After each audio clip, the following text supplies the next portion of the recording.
서로 축복하겠습니다. 하나님 나라 운동을 위한 마중물이 됩시다. 하나님 앞에서 나를 나로 인정합시다. 자신감의 능력을 더하여 주십니다. 할렐루야. 오늘은 하나님 나라 운동을 위한 마중물이 되자 55번째 시간입니다. 오늘은 하나님의 사랑이 넘치는 크리스마스 살리기라는 제목으로 하나님의 말씀을 전하도록 하겠습니다. 오늘은 교회력에 따르면 광고해 드린 대로 대강절 첫 번째 주일입니다. 많은 분들이 대강절의 의미를 이미 잘 알고 있을 거예요. 그래도 우리 중에는 또 새가족들이 있기 때문에 다시금 간략하게 설명합니다.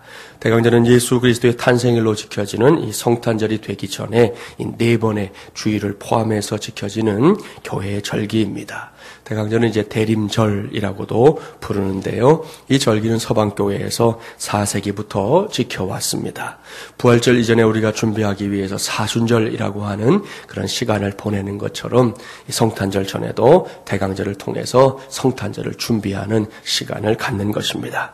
따라서 성탄절 이전 이제 4번째 주일이 첫 대강절이고 이날 대강절 화환에 5개의 초 가운데 한 곳에 이제 불이 붙여집니다. 여러분의 눈앞에 초에 불이 붙여진 것과 똑같이 이 촛불을 밝히게 되는 것이죠. 다음 주일에 대강절 2번째 주일이 되면 다시 2번째 촛불에 불이 하나 더 켜지고요. 이렇게 해서 성탄절이 되면 이제 5개의 초 모두에 촛불이 켜지게 됩니다. 이 촛불의 의미는 세상의 죄를 대신 짊어지기 위해 이 땅에 오신 예수 그리스도의 초림을 기억하는 것입니다. 그래서 이 죄를 상징하는 짙은 색깔의 초로부터 시작해서 이 거룩을 상징하는 하얀 색깔의 초로 촛불이 한 주 한 주 이어지게 되는 것입니다. 또한 다시 오실 예수 그리스도의 재림을 고대하는 모든 그리스도인들의 믿음을 표현하는 그런 절기이기도 합니다. 이러한 대강절은 교회력으로 말하면 새해의 시작입니다. 그러니까 우리는 이제 태양력대로 1월 1일 이제 한 해를 시작하기 전에 사실은 이제 오늘부터 교회력으로 하면 오늘부터 2013년도 새해가 시작된 것과 마찬가지인 것입니다. 다시 말씀드리지만 이러한 대강절은 아기 예수님의 탄생을 축하하기 위해 준비하는 교회의 절기예요. 또한 2000년 전에 있었던 이 첫 번 크리스마스의 감격을 되새기며 다시 오실 예수님을 고대하는 우리의 믿음을 온 천하에 드러내고 점검하는 절기이기도 합니다. 그런데 언제부턴가 크리스마스 때가 되면 왠지 모르게 좀 찜찜한 마음을 갖게 되었습니다. 무엇 때문인지 아십니까? 크리스마스의 주인공이신 예수님이 빠져버린 크리스마스로 온통 세상이 술렁거리기 때문입니다. 그러다 보니 이런 유머가 다 있더라고요. 한 할아버지가 요즘같이 이렇게 성탄절 즈음에 손자를 데리고 산 위로 이렇게 등산을 올라갔어요. 그런데 저쪽 산등성이에 그만 불이 붙어서 이제 산에 불이 난 것이죠. 그때 이 손자가 한 손으로는 그 산불 난 곳을 가리키고 다른 한 손으로는 할아버지를 이렇게 흔들면서 뭐라고 했는지 아십니까? 이렇게 가리키면서 산타 할아버지 그랬다는 거예요. 참, 조금은 어이없는 이야기지요. 하지만 무엇을 말하려고 하는 것인지 아시겠죠? 예수님은 어디로 갔는지 알 수 없고 온통 이 산타가 주인공이 되어버린 이 크리스마스를 꼬집는 것입니다. 특히 세상은 크리스마스를 이 대목으로 보는 상술에 매우 능합니다. 교회 안에 크리스마스 트리가 세워지기도 전에 시내 중심가에는 호화찬란한 트리들이 저마다의 모습을 뽐내며 등장합니다. 이 건물에서도 제일 먼저 크리스마스 트리 한 곳이 어딘 줄 아세요? PC방. 거긴 벌써 했더라고요. 제일 먼저 했어요. 더 발빠르게 움직이는 것을 볼 수가 있습니다. 그 사람들이 예수님을 생각하고 크리스마스 트리를 했을까요? 아니에요. 상수를 위해서 하는 것이죠. 크리스마스의 분위기를 돋우는 캐럴송도 정상적으로 불리는 곡들은 자꾸만 사라지고 요즘은 아예 길거리에서 틀지도 못하게 한다는 거잖아요. 시끄럽다고.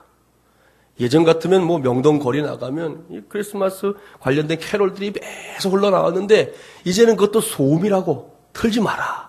이제 그렇게까지 되어진 그런 세상이 되어버렸습니다. 그뿐입니까? 크리스마스의 선물 의미를 잃어버린 지 이미 오래입니다. 성탄의 의미는 사라지고 단지 연중 행사를 위해서 물물 교환을 하듯 행해지고 있습니다. 게다가 거리 곳곳에는 크리스마스를 그저 지나가는 휴일 정도로 생각하는 사람들이 막 술에 쩔어서 널브러져 있는 때가 요즘 시기입니다. 이것이 우리 시대의 크리스마스의 풍속도입니다. 백일잔치나 돌잔치가 주인공인 아기를 위해서라기보다 어른들을 위한 잔치로 전락하는 경우와 매우 유사합니다. 이런 모습들 때문에 매년 크리스마스가 되면 한편으로는 참 기쁘면서도 다른 한편으로는 찜찜한 마음을 금할 수가 없는 것입니다.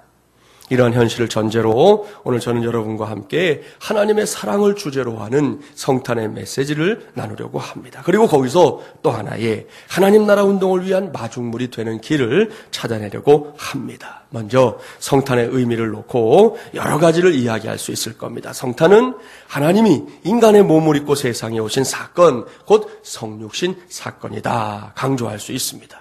그야말로 놀라운 사건이지요. 이것은 인류의 역사에 있어서 전무후무한 사건이기 때문입니다.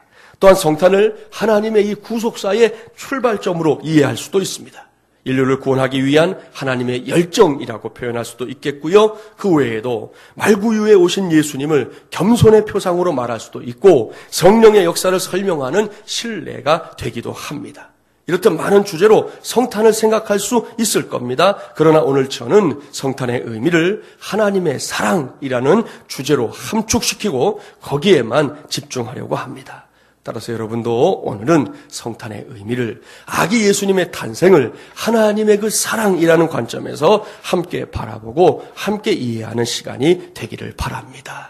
이렇게 성탄의 의미를 하나님의 사랑으로 해석하면서 저는 한 신학자의 정의를 주목하게 되었습니다. 그는 칼 바르트라고 하는 사람인데요. 이 바르트는 신학계에서는 20세기 신학의 거장으로 꼽히는 사람입니다. 당시 그래서 신학계가 하나님의 말씀을 그저 고전이다 이렇게 주장하는 자유주의 신학자들이 판을 치던 그때에 하나님의 말씀에 집중하는 신정통주의 신학으로 그 신학계를 뒤집어 놓은 사람이 바로 이 칼 바르트라고 하는 사람입니다. 그가 시카고 대학에서 강연했을 때 학생 하나가 따라와서 물었어요. 선생님은 많은 책을 쓰시고 평생 동안 많은 연구를 하시고 또 가르치셨는데 선생님이 그동안 연구하고 배우면서 얻은 심오한 진리는 무엇이었습니까? 그때 이 칼 바르트가 자기가 어렸을 때 불렀던 찬송을 한마디 불러주었어요. 예수 사랑하심은 거룩하신 말일세. 이 찬송을 불러주었습니다. 바르트는 예수 사랑하심은 거룩한 말이라고, 바로 그것이 자신이 평생을 연구하면서 얻게 된 진리라고 설명했습니다. 그리고 나서 그가 남긴 유명한 말이 있습니다. 잘 들으세요. 하나님의 사랑은 대상을 찾는 것이 아니라 대상을 창조하는 것이다. 이런 말을 남겼습니다. 사랑하는 마중물회랑 가족 여러분, 이것을 기억하십시오. 저는 오늘 이 정의를 가지고 성탄의 의미를 재해석하려고 합니다. 바르트의 주장에 따르면 하나님의 사랑과 우리의 사랑 사이에 엄청난 차이가 있습니다. 물론 우리도 사랑하며 살고 싶은 소망과 꿈이 있습니다. 그럼에도 불구하고 우리의 사랑에는 너무나 많은 한계가 있다는 것을 자주 경험합니다. 무엇보다 우리는 사랑의 대상을 찾아 헤맬 때가 많다는 것이죠. 어떤 이는 사랑받겠다고 자신을 사랑해 줄 만한 대상을 찾아 헤맵니다. 어떤 이는 사랑하겠다고 자신이 사랑할 만한 대상이 어디에 있는지 찾아 헤맵니다. 그러다 보니 늘 사랑에 굶주려 있습니다. 이것이 인간의 사랑이에요. 이런 사랑의 기준 때문에 우리는 사랑을 한다고 하면서도 그 안에서 끊임없는 갈등을 경험합니다. 어떤 때는요, 사랑하는 일이 너무 쉽게 느껴집니다. 누가 시키지 않아도, 뭐라고 말하지 않아도 그 대상을 향해 내가 사랑하는 마음이 마구마구 몰려갈 때가 있어요. 누구는 사랑할 만해서 사랑하고 누구는 좋아할 만해서 좋아하는 일이 그다지 어렵지 않다는 것입니다. 하지만 기분에 따라서, 상황에 따라서 우리의 사랑은 자꾸 변한다는 데에 문제가 있어요. 또한 우리는 사랑의 대상을 제한하잖아요. 말씀드린 대로 누구는 사랑할 만해서 사랑하지만 누구는 그 사랑의 대상에서 아예 제외시켜 버립니다. 그래서 곳곳에서 상처를 받았네, 상처를 주었네 하는 등등의 소리들이 끊임없이 들려옵니다. 만일 하나님의 사랑이 우리와 같은 수준이었다면 어찌 되었을까요? 그런 사랑의 눈높이로는 구원받을 수 있는 사람이 이 세상에 단 한 사람도 없습니다. 로마서 3장 9절부터 12절까지의 말씀을 기억하십니까? 제가 읽어드리면 기억이 나실 거예요. 그러면 어떠하냐? 우리는 나으냐? 결코 아니라.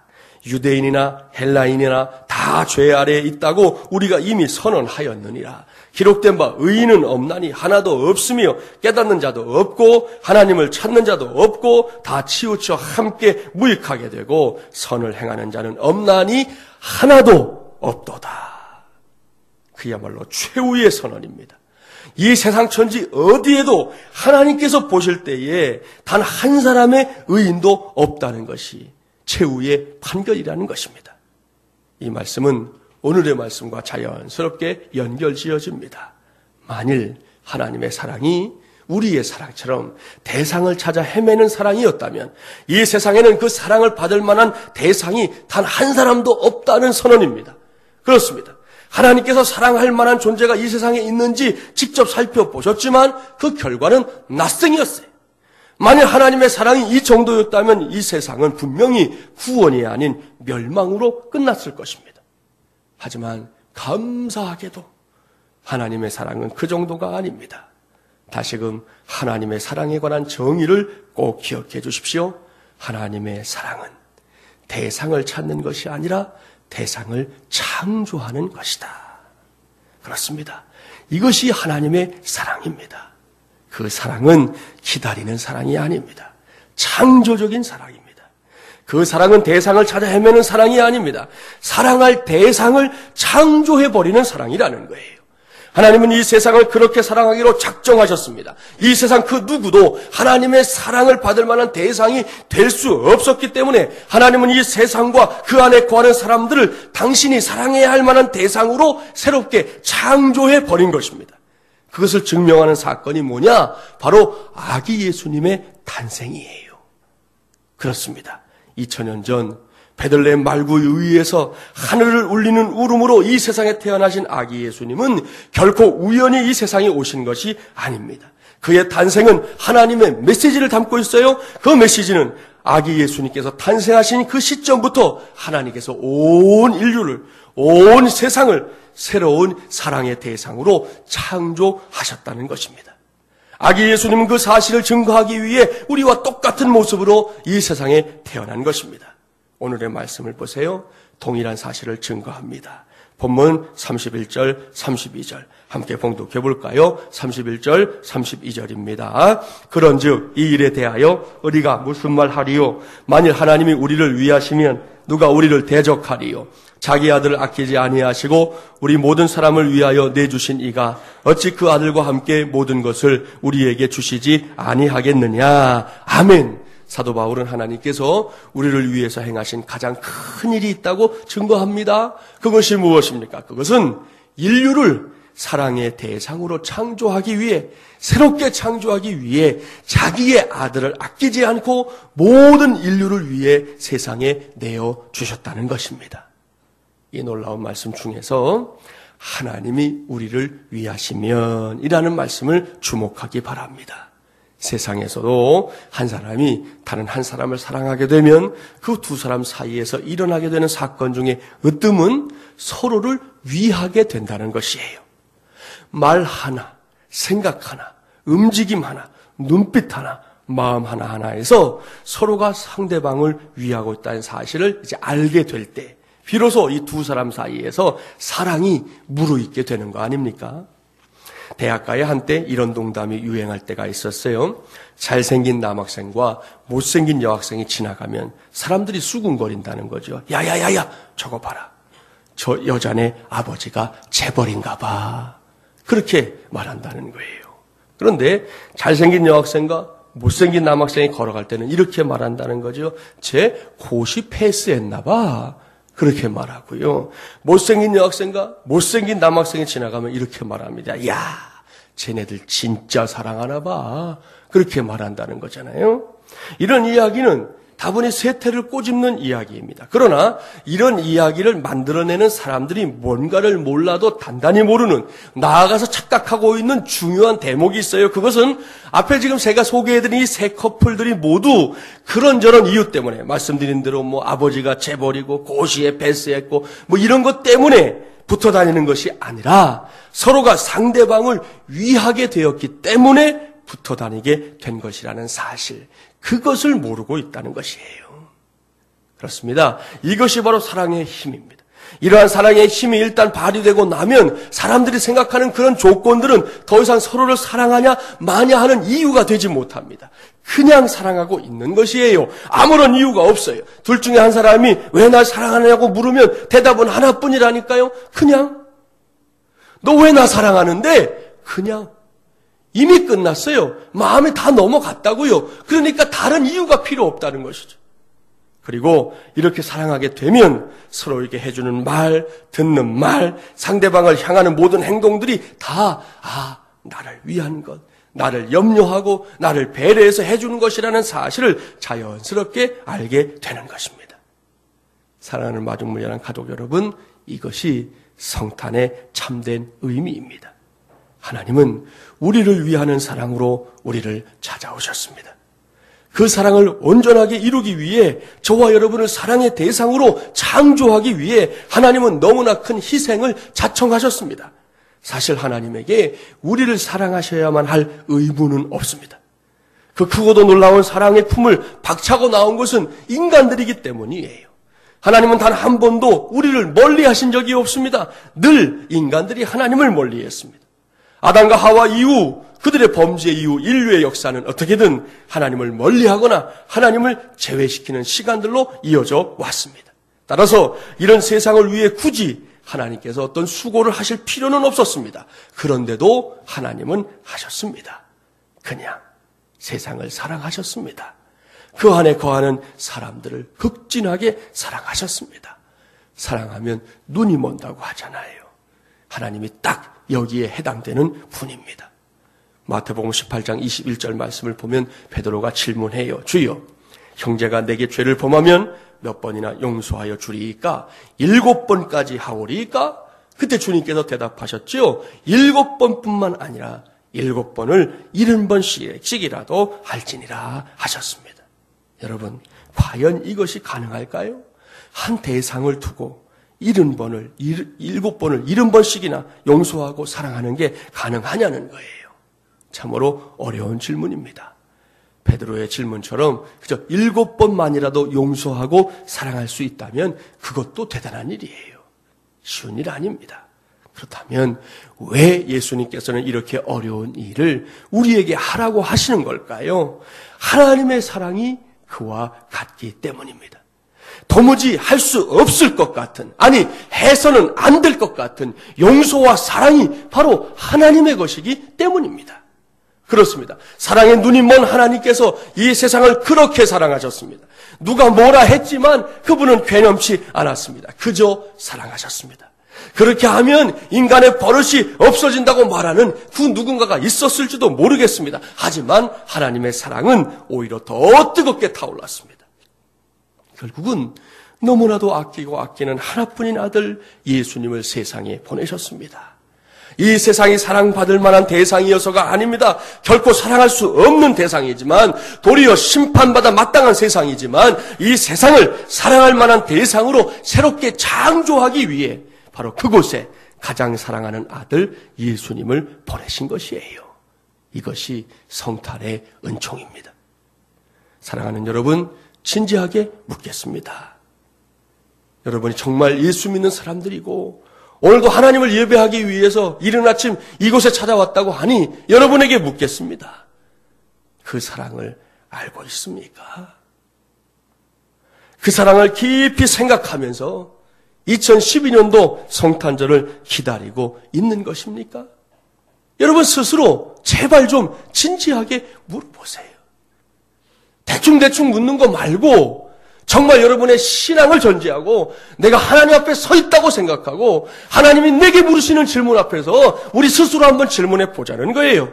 나는 과연 이렇게 크고도 놀라운 하나님의 사랑을 알고 있는가? 정말로 알고 있는가? 코앞에 다가온 성탄절을 위대한 사랑의 사건으로 인식하고 있는가? 그 사랑을 받아들이고 있는가? 이미 그렇게 하고 있는 분들은 결코 그 은혜를 놓치지 마십시오. 결코 놓치지 말기를 주님의 이름으로 축복합니다. 하지만 아직도 성탄절을 그저 연말에 들어있는 흥겨운 날 중에 하나 정도로 생각하고 있다면 이 시간에 그 생각을 꼭 고쳐주세요. 성탄절은 결코 여흥을 위해 흥청망청 보내는 시간 아닙니다. 하나님의 뜨거운 사랑을 확인하고 그 사랑에 감격하고 그 사랑에 감사하는 시간이어야만 합니다. 왜 그렇게 해야만 하는지 바울은 본문에서 그 이유를 구체적으로 밝혀주고 있어요. 우선 본문 35절 말씀 함께 봉독해 볼까요? 35절입니다. 누가 우리를 그리스도의 사랑에서 끊으리요? 환난이나 권고나 박해나 기근이나 적신이나 위험이나 가리랴. 할렐루야. 다음은 38절, 39절 말씀 함께 봉독합니다. 내가 확신하노니 사망이나 생명이나 천사들이나 권세자들이나 현재일이나 장래일이나 능력이나 높음이나 깊음이나 다른 어떤 피조물이라도 우리를 우리 주 그리스도 예수 안에 있는 하나님의 사랑에서 끊을 수 없으리라. 아멘. 할렐루야. 이 두 말씀이 증거하는 하나님의 사랑 어떤 사랑입니까? 그 어떤 것으로도 어떤 상황에서도 결코 끊을 수 없는, 아니 끊어질 수 없는 사랑입니다. 조금 전까지 하나님의 사랑에 대해서 여러 가지로 설명을 드렸습니다. 이 세상을 그리고 저와 여러분을 사랑의 대상으로 창조하신 하나님께서 오늘도 그 사랑으로 하나님과 우리 사이를 이어주고 있습니다. 그런데 세상은 종종 이러한 하나님의 사랑을 질투합니다. 세상은 그 사랑의 줄을 어떻게든 얇게 만들기 위해서 어떻게든 쉽게 끊어지게 하려고 얼마나 안달을 하고 있는지 모릅니다.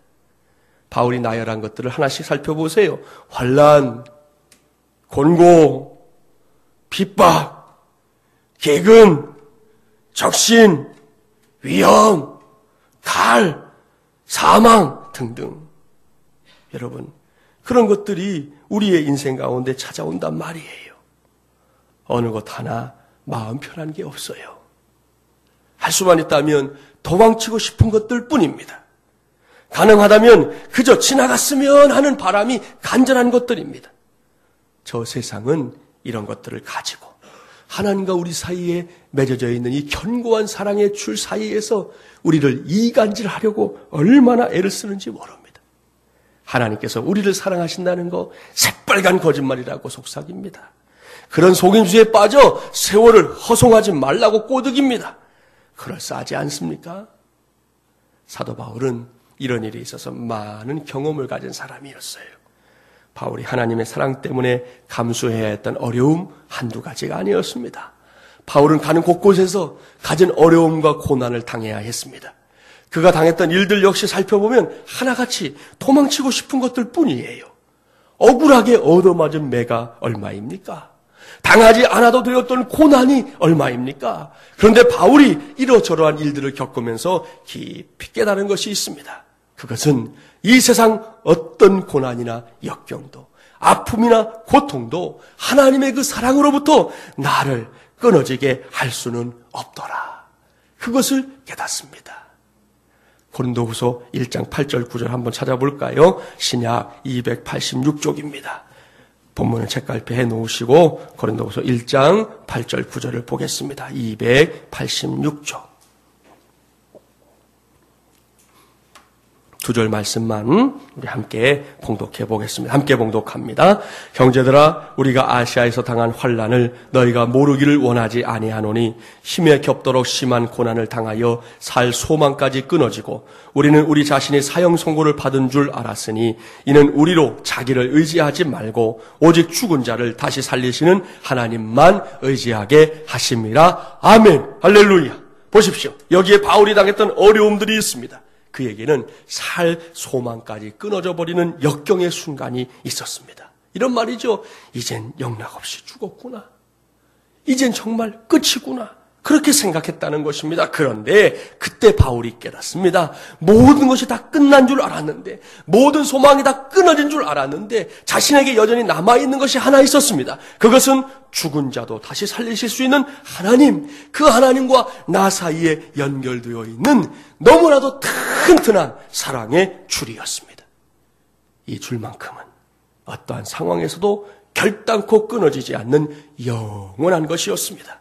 그래서 바울은 오늘 본문에서 확신에 찬 고백을 남기고 있는 거예요. 내가 확신하노니 사망이나 생명이나 천사들이나 권세자들이나 현재일이나 장래일이나 능력이나 높음이나 깊음이나 다른 어떤 피조물이라도 우리를 우리 주 그리스도 예수 안에 있는 하나님의 사랑에서 끊을 수 없으리라. 이것이 바울의 고백입니다.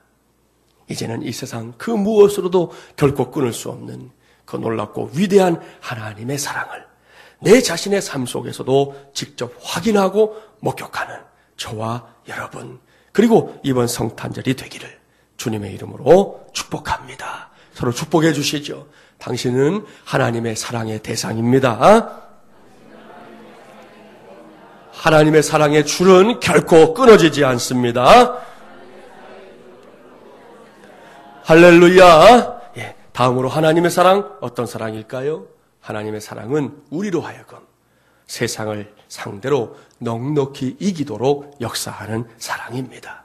우리에게 승리를 안겨주는 사랑이라는 말씀이에요. 본문 돌아가셔서 37절 말씀 함께 봉독해 볼까요? 37절입니다.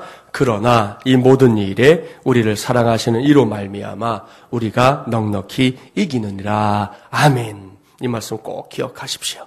여기에 세상을 상대로 하는 게임에서 넉넉하게 이길 수 있는 놀라운 비결이 들어있습니다. 그것은 우리를 사랑하시는 이로 말미암아 이긴다는 것이에요.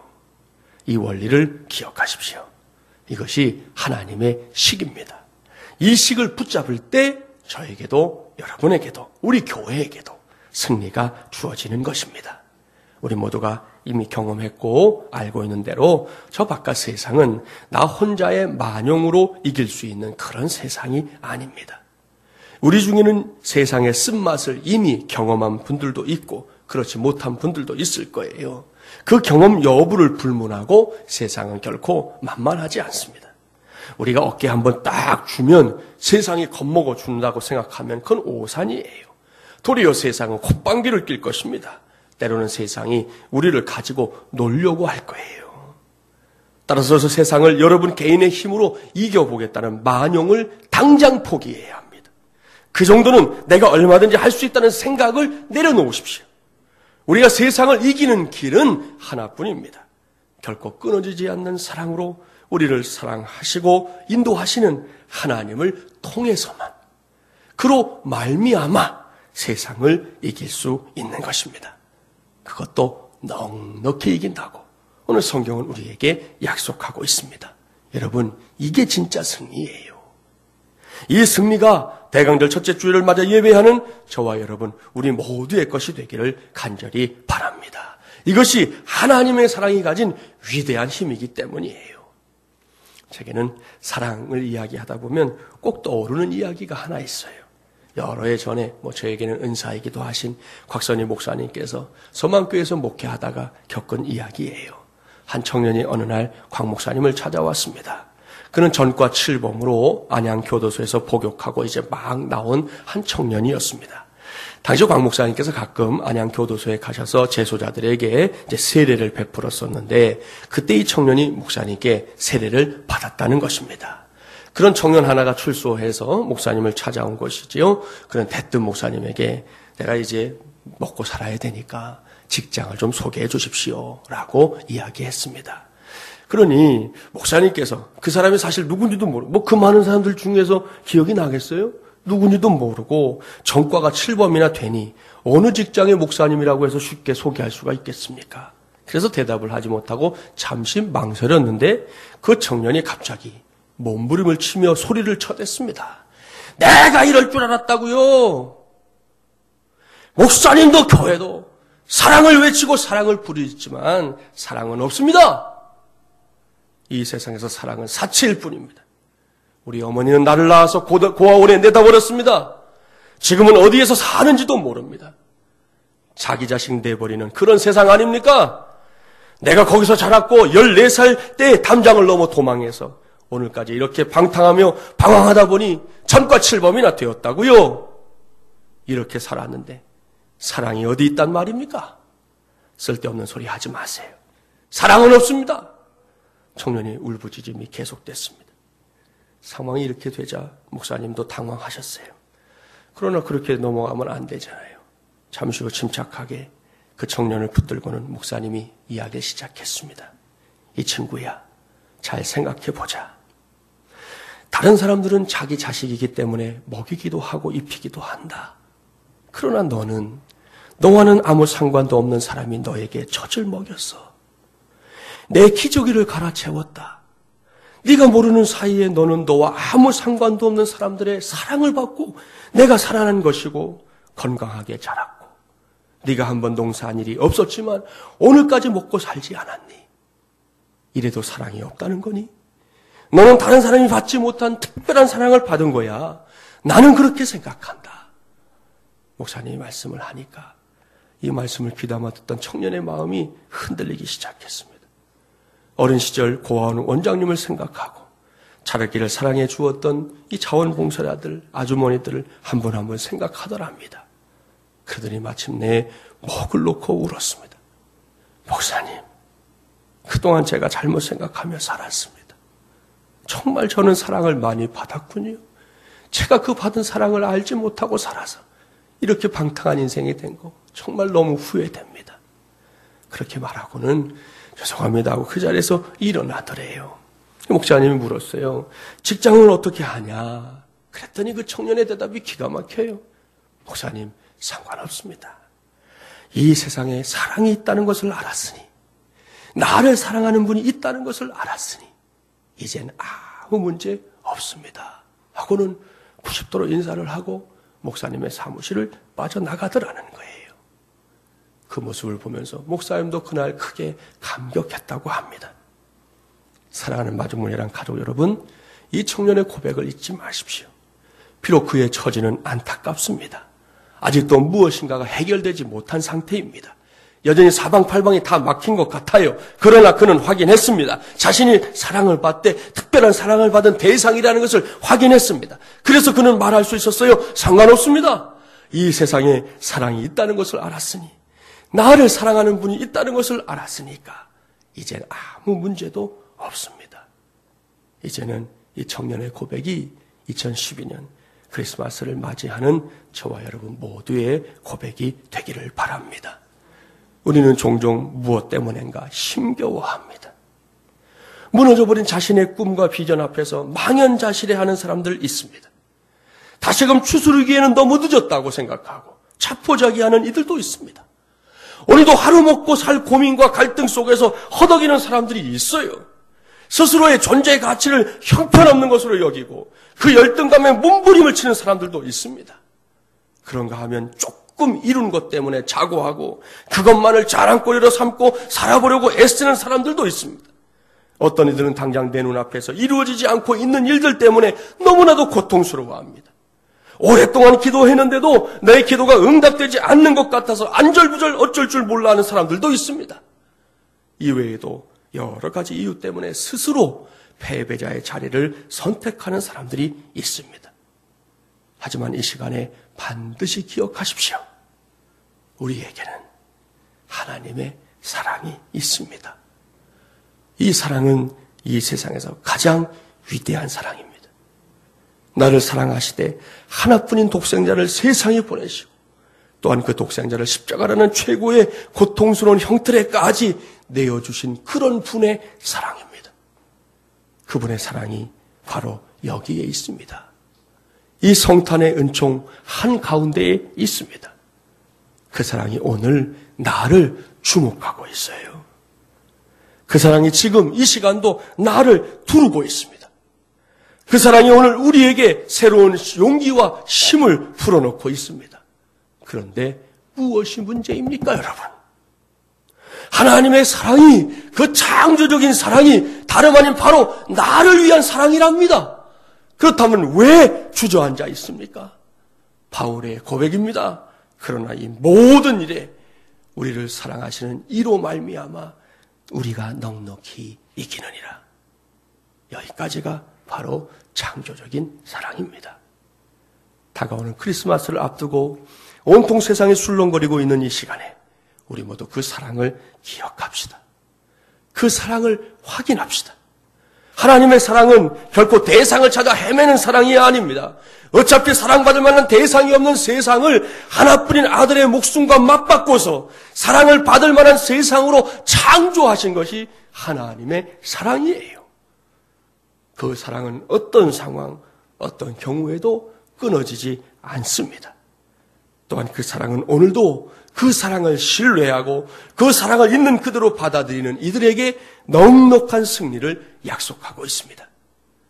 사랑하는 마중물이랑 가족 여러분, 이 모든 말씀을 근거로 부족한 목사지만 여러분 모두에게 당부합니다. 우리 모두 이번 성탄절에는 하나님의 말씀을 단단히 붙잡고 저 베들레헴으로 함께 가봅시다. 저기에 초라하고 어둑한 마구간이 보입니다.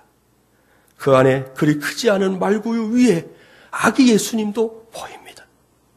이제 막 태어나신 아기 예수님의 우렁찬 울음소리와 함께 하나님의 음성이 들려옵니다. 하나님의 사랑은 대상을 찾는 것이 아니라 대상을 창조하는 것이다. 오늘 이 시간에 꼭 이 음성 듣고 그 사랑을 힘입어 이 시대와 역사 속에서 하나님의 나라를 이루어 나가는 것은 물론이고 진정한 승리자로 우뚝 서는 저와 여러분, 우리 모든 마중물예람의 가족들이 되기를 주님의 이름으로 간절히 축원합니다. 기도하겠습니다. 하나님 아버지, 2012년도 성탄절이 다가오고 있습니다. 그런데 언제부턴가 매년 이맘때가 되면 한편 마음은 참 기쁘고 좋은데 다른 한편 마음은 여러 가지 모양으로 찜찜하고 불편할 때가 많습니다. 그 이유는 다른 것이 아니라 크리스마스의 주인공이신 예수님은 온데간데 없는 아주 이상한 크리스마스가 매년 우리의 눈앞에서 펼쳐지기 때문입니다. 세상은 이미 크리스마스를 상술로 이용하고 있지만 혹 우리마저도 크리스마스를 그저 그렇게 연례 행사처럼 지내고 있는 것은 아닌지요. 오늘 하나님의 음성에 귀를 기울입니다. 적어도 우리 마중물예람 교회, 특별히 하나님 나라 운동을 위한 마중물이 되고자 몸부림치고 있는 우리 교회만큼은 하나님의 사랑이 넘치는 크리스마스를 세워가게 하여 주시옵소서. 하나님, 내가 구원받았다는 사실이 도대체 무엇입니까? 내가 하나님의 자녀가 되었다는 것의 의미가 무엇입니까? 오늘도 우리가 이렇게 예배하겠다고 이른 아침 예배당을 찾아와 앉아있는 우리의 모습, 이 모습은 무엇 때문에 가능한 것입니까? 하나님 깨닫게 해 주옵소서. 다시금 우리의 가슴 속에서 활활 타오르는 뜨거운 사랑의 고백이 있게 하여 주시옵소서. 하나님의 사랑 때문입니다. 결코 끊을 수 없는 하나님의 사랑, 우리로 하여금 넉넉하게 이기게 하시는 하나님의 사랑, 그 사랑을 깨닫거나 알지 못한 채 크리스마스를 맞는다면 우리는 또 한 번 불행한 크리스마스를 보낼 것입니다. 아무쪼록 우리 마중물예람 가족들만큼은 2012년도 크리스마스를 하나님의 사랑이 차고 넘치는 것을 체험하며 그 은혜를 누리며 맞게 하여 주시옵시고 그 사랑을 흘려보낼 수 있는 축복의 통로들 되게 하여 주시옵소서. 예수님의 이름으로 기도하옵나이다. 아멘.